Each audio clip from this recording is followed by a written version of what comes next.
In today's Off the Clock segment, neurologist Dr. Mirla Avila has followed in her family's footsteps and achieved success, a very successful career as an MS specialist. But up until now, she's been keeping a secret, one that we think will be music to our ears. Thank you so much for joining me right now.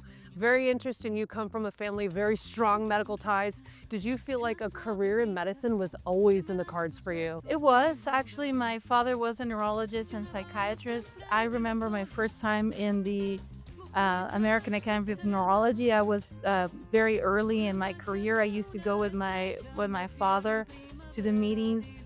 Back when he was practicing, you could take your kids to kind of school, not school, but to work.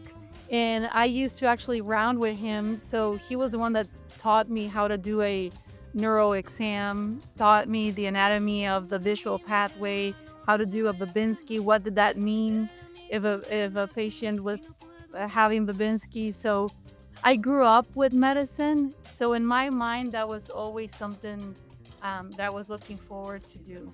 When did your interest in music begin? And is that also an interest that your family has?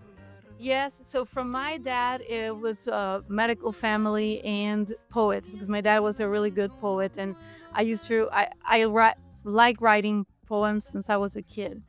From my side of my mom's side, it's actually where the music comes. So my grandfather was a tenor, my grandmother played the piano really well, and then my great grandmother was actually a singer and actress, and my great grandfather from my mother's side was actually a movie director back in the golden era of Mexico movies. So was a very well recognized movie director.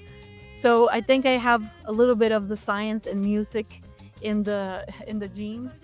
Do you find that your music career helps in your neurology career? Does it better help you connect with patients in some way?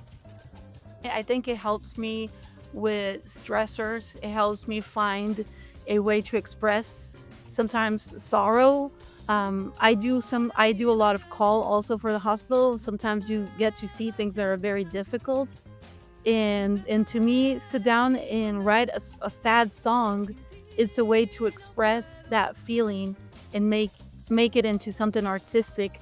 But at the same way, I think it's a way for us to transcend and to transmit this.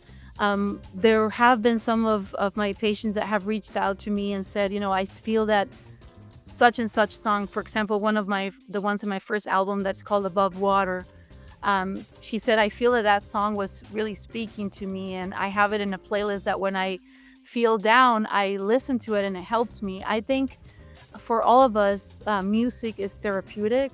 We know that our brain really can flourish with music. We know that we can even use it for different type of plasticity. I'm right now reading more and more and understanding more about music therapy, which is something that pretty new to me, even that without thinking about it, I have been using it on myself for a long time. Thank you for your time. I wish I could have met you in person, but I'm glad that we had this time together. Thanks.